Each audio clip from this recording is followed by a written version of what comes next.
Hey there, Meg. Hey there, Jackie. Are you ready to talk about some weird news stories? I'm ready to talk about all of the odd news I want to talk about with you on our Odd News podcast, Florida Person. That's right. You're listening to the Florida Person podcast, where we read you the weirdest news stories we could find on the internet. Yeah. Florida Person. Florida Person. Florida Person. So, how are you doing? You got some odd news for us today? Yeah. I got some interest. I think all of my stories that I found today all revolve around animals or are just they're all about animals. I have all animal stories. Yeah. I got animal stories too. Good. I think this will it'll be a strange animal podcast for this week. Yep. And all of mine are from recent. These are all recent news in July 2022.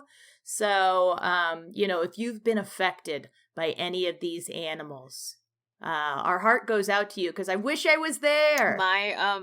My stories are animal stories, but they do involve humans. So it's like animals and humans.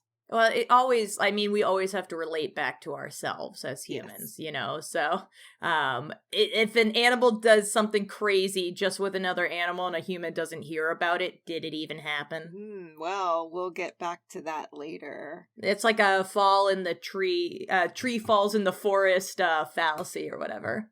Yeah. Yeah. Yeah. All right, I'll let you start. Okay. Because you're probably a little bit more organized than I am here. All right. This is a story. It has a cliffhanger, but there is a resolution for it. This is from June 27th, 2022, NBC 15 in Wisconsin. It's reported by Nick Viviani. We are coming from Baraboo, Wisconsin. An Indiana man has been identified as the suspect in the break-in at a Baraboo zoo earlier this month that led to the escape of 4 animals.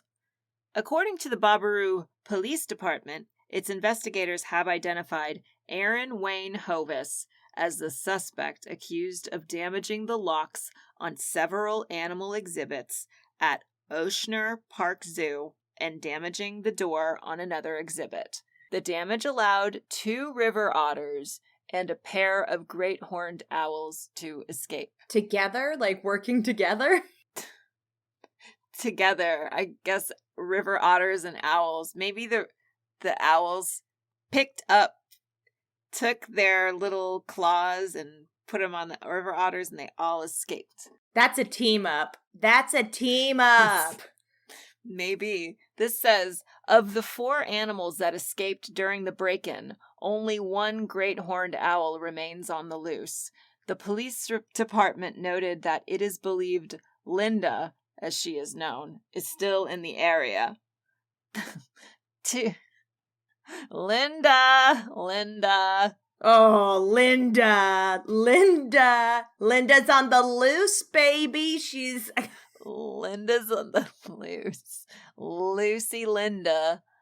2 otters, Mitch and Mo, were spotted by kayakers on the same day as the break-in and were located shortly after.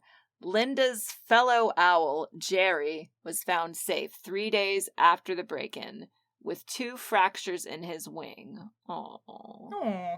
The Parks Department said in a Facebook post last Wednesday that the last sighting of Linda was 2 days earlier when she was seen roosting in a tree above a new llama barn. The Parks Department said... There are so many animals involved in this story. Linda is getting weaker, but she is still going to be able to fly. This makes recapturing her a bit difficult. Officials will only be able to collect her once she is on the ground and unable to fly into a tree. Anyone who is near the Osher Park Zoo grounds and sees an owl on the ground, call the Baraboo Police Department's non-emergency line.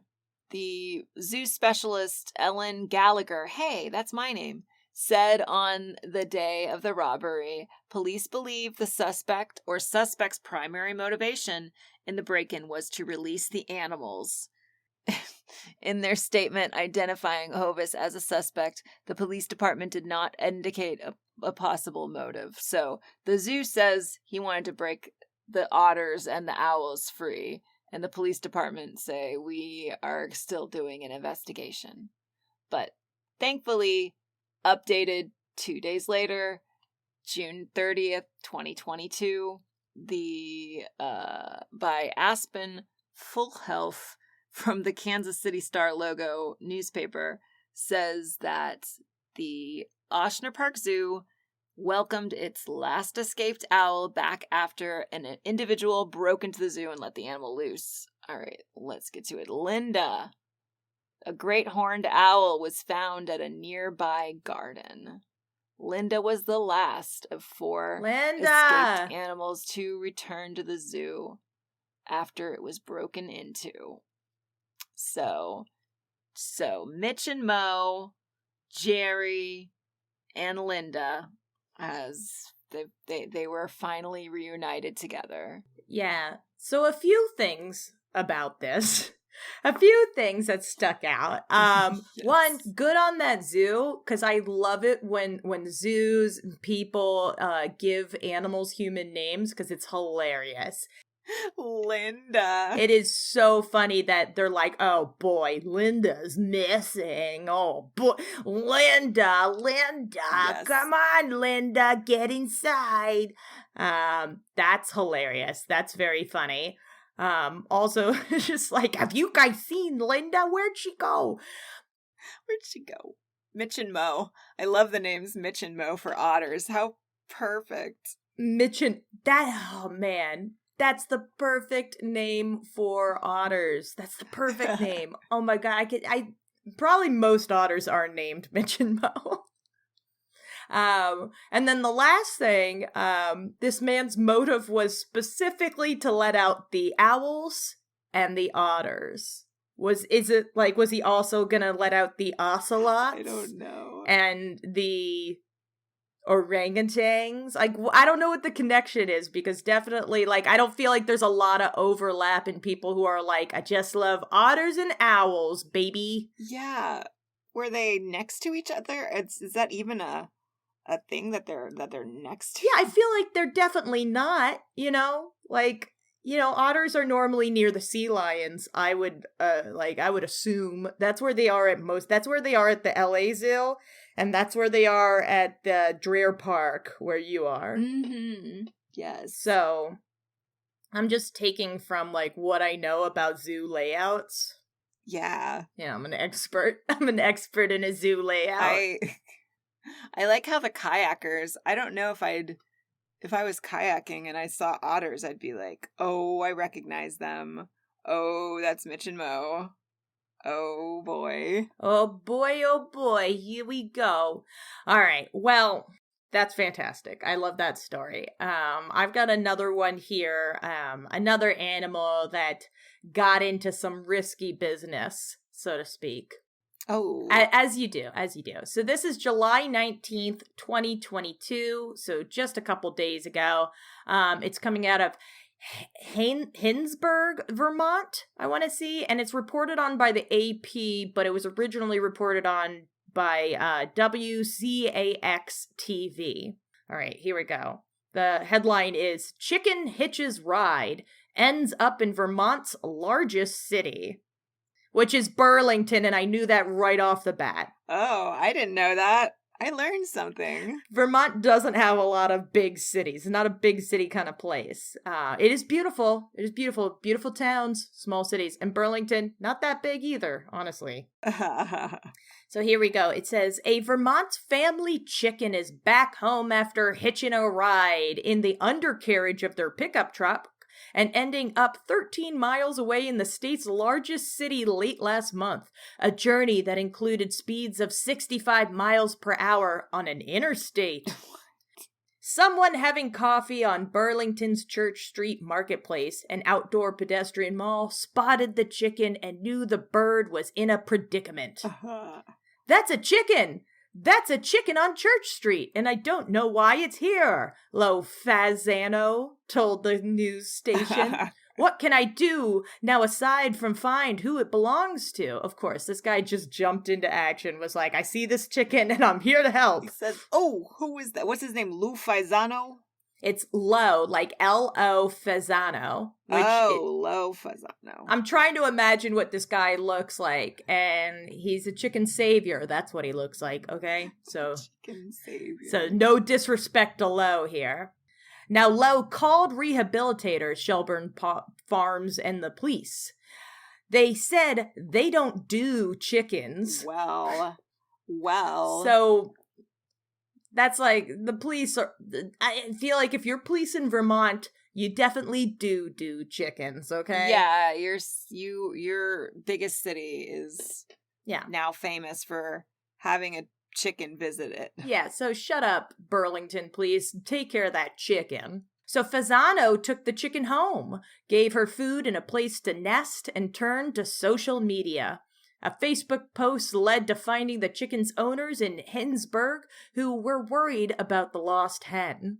The chicken is now home. Because of her adventurous spirit, the family changed her name from Bug to Amelia, after Amelia Earhart, the first woman to fly alone across the Atlantic Ocean. What? I think that's an upgrade from Bug. Bug the chicken to Amelia the chicken. It was Bug. Oh my god, I hate that. Bug. Give her a proper name. I think about her, and I'm really happy it had a happy ending, Fasano said. I'm happy. I'm happy too. Me too, Lo. I'm happy. Me too. I would have left too if I was named Bug. A chicken named Bug. That should be like a children's story. I like that story for so many reasons. I like that it's a happy ending. I like that the majority of this story is just this man who just took a couple days to be really invested in this chicken. I know. He sees a chicken and he says, oh, I'm going to take you home, give you a nice meal, make a nice bed for you, and we're going to find your family. I don't know about anybody else, but at any given time, I have like a lot of just random stuff going on that my first thought, like not out of malice, would just be like, yep, that's a chicken. Now moving on. I wouldn't think to go on social media and be like, I'm going to reunite this chicken with a family. Or just immediately, this guy scooped up the chicken, brought her home, and, like set her up with like her own like chicken Airbnb kind of thing. Mm-hmm. Entertained her, looked for her mom and dad. It was a whole thing. I bet she left home because she was called Bug and she said, I'm tired of this. Yeah. I'm going to the biggest city in the state. Well, this is the thing. We need more people like Lo Fasano in the world. We need less, negativity and more chicken crusaders like Lo. So be more like Lo. Put that on a bumper sticker. Yes. Be more like Lo. Yes. Well, that is charming. I'm glad that Amelia has a proper name. Truly. Even though it doesn't really make sense because she was actually found and yeah, Amelia Earhart wasn't. Yeah, or what if it was there like a woman like trucker or something that like, I don't know, circumnavigated the United States or something like that, because it's not like this chicken like, really. She rode around in the undercarriage of a car or truck, I guess, Well, and I guess it was a familiar story of like, she leaves for the big city. She gets to the big city, but she doesn't make it. She goes back home. Yeah. She was a big city girl. She was a small town girl trying to make it in the big city, but Lo came along, scooped her back, and gave her back to her parents. Hey, sorry, Amelia. Oh my gosh. This story that I found is pretty scary. And oh my gosh. It's so far unresolved, really. This is from July 21st, 2022. Today. It was just updated because I've been looking at the story all day and I'm like, what happened? Officers shoot massive 15-foot pet snake that was coiled around man's neck. Ah! This is a dramatic snake news story. Police aren't sure what kind of snake it was, but they said it was large. Reported by Corey Davis. This is Pennsylvania. In Upper Macungie Township, Pennsylvania, an officer shot a man's pet snake after it wrapped itself around his neck and would not let go. The man's neck, not the officer's neck. Officers rushed to the man's home on the 1400 block of Church Street Wednesday afternoon. Police said they asked the dispatcher to repeat the call because it was so unusual. A family member led them to a 28-year-old man who was lying on the floor unresponsive with a 15-foot snake wrapped around his neck. One of the officers was able to fatally shoot the snake without injuring the man. Because the snake was so large, the midsection of the snake was wrapped around the throat. The head of the snake was just far enough away from the victim that the officer made a split-second decision and he proceeded to shoot the snake in the head. It wasn't like it just died. It started to slither away, luckily away from the officers, away from the direction that they were trying to pull this gentleman. They realized it was a matter of life and death with seconds to make that decision. Praise the officers. They did what they had to do. It was a safe shoot. Residents spoke with Action News, and they said they have frequently seen their neighbor in his front yard holding a snake, and they've seen multiple snakes throughout the window. The officers said they had never responded to anything like this before. I think one of the officers described it as a scene from a horror movie, and that's probably the most appropriate way to describe it. As last reported, the man was still alive after being rushed to the hospital, but his current condition is unknown. Police aren't sure what kind of snake it was, but they said it was large. End of story. Oof. Praise be the officers. Yeah, what a weird way to write that. Praise the officers who fought this snake, who fought the snake and took him down. But I don't want to say that anybody shouldn't be able to have, snakes. I think you should be able to have snakes. I don't personally want a snake, but I think you should have the freedom to have your snake.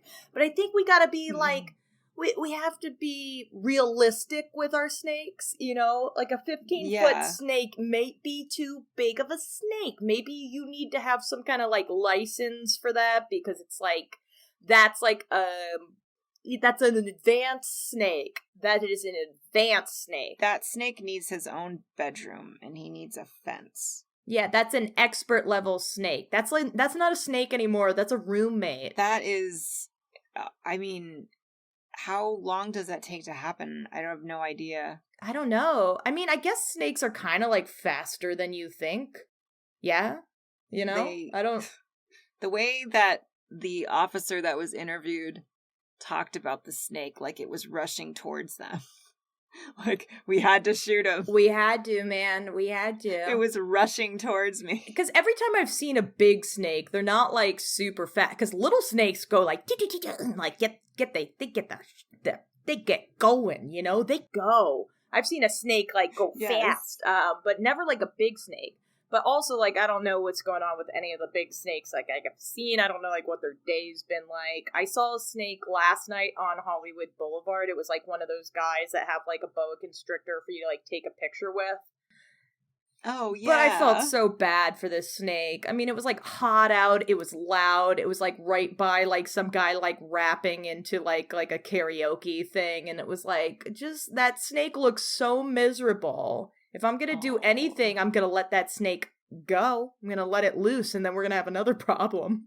We're going to have snakes in the city. Yeah. So I feel bad for those snakes. I definitely, but they look miserable and slow, but maybe this was a pumped up 15-foot snake. That was What part of a snake do you shoot? They shot the head. Oh, okay, that makes more sense, because I'm like, that's 15 feet of, like sausage, like, for you to pick, man. right? That's a lot. Snake. Oh, well, I wish they didn't have to shoot the snake, Yeah. but I guess I understand that it was a matter of time, and there was probably no time to get, like, a snake expert out there or something. He said it was a matter of life and death. Praise the officers. Praise the officers. That's such a weird way to put it, but I'll take it.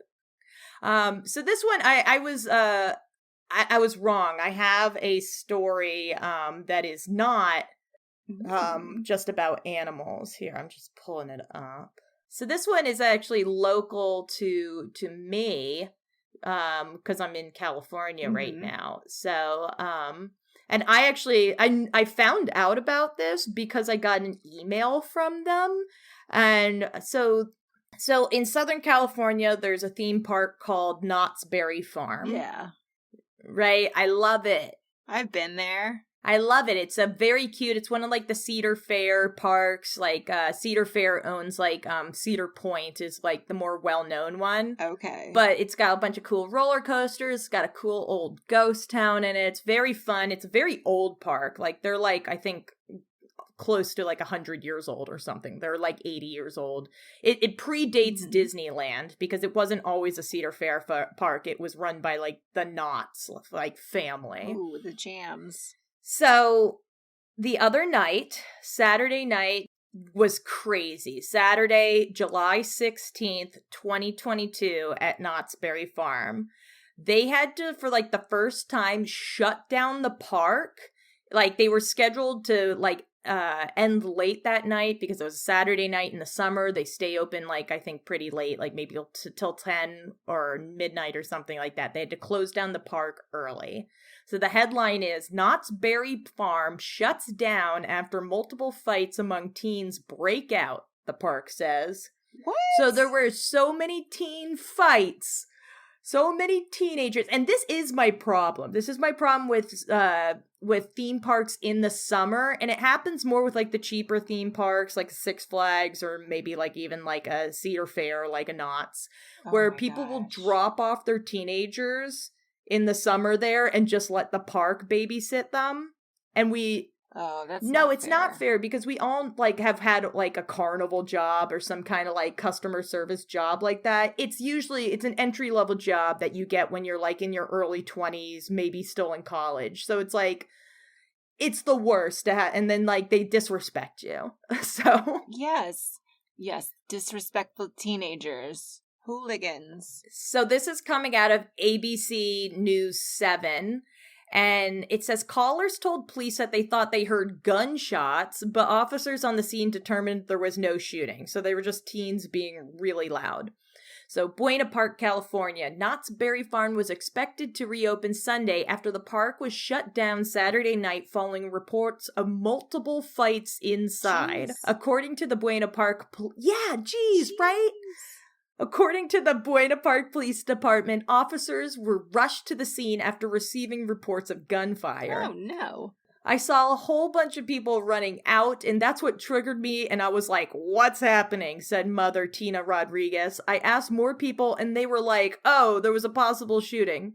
But I wonder how that could have happened with all the metal detectors, because it is like most theme parks, you have to go through metal detectors to get in. Yes.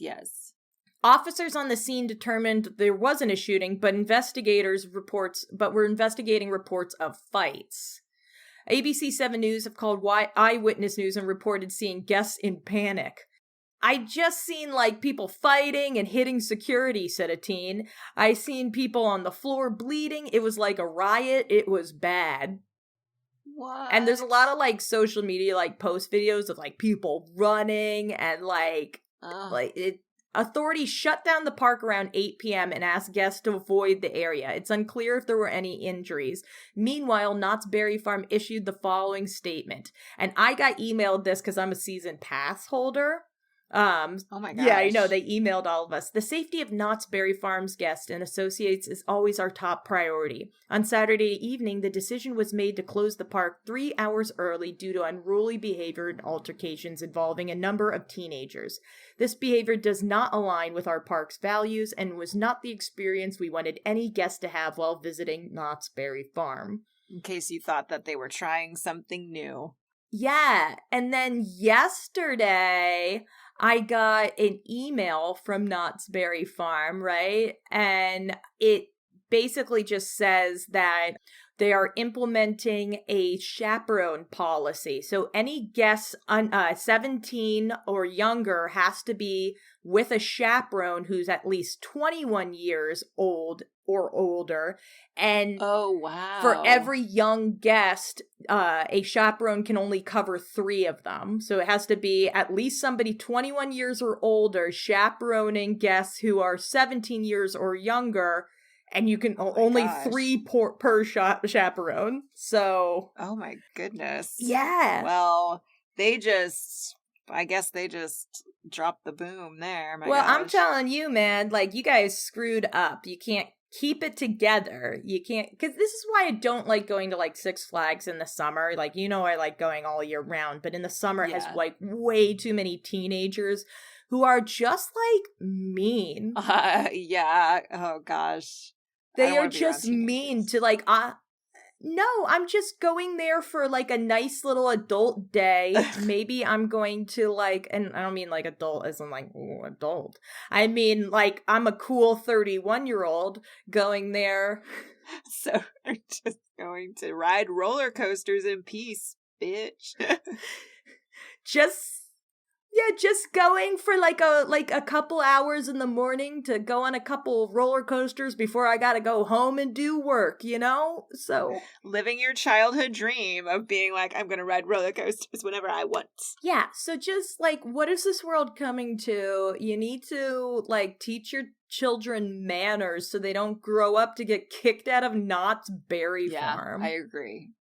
My God. You know? What a disgrace. You people are a disgrace to the theme parks. It is not okay. Get it together. Get it together. Unruly teens turning Knott's Berry Farm into Knott's Berry Story. Yeah. Now that's a not scary farm if I ever heard it. That's her Halloween event, but it works here too. Yes. Yeah. That's true. All right. So that one was a little too close to me. That was a little too close to you. Well, this last story, I decided to do another historical, I think it's historical for me when it comes to famous parrots. This is from History of Yesterday. It was published this year in January 2022. The parrot who witnessed and reenacted a murder when the victim's pet is the only witness. I don't know if you remember this, but this is from Michigan, 2015, May 13th. Michigan police were called to a Sand Lake home. When they arrived, they found a married couple lying in a pool of blood.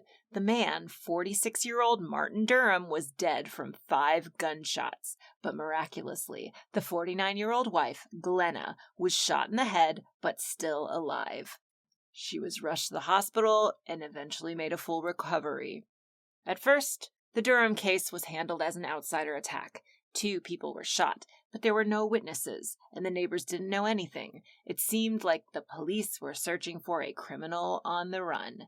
However, there was someone else in the room with the Durhams on the day of the murder.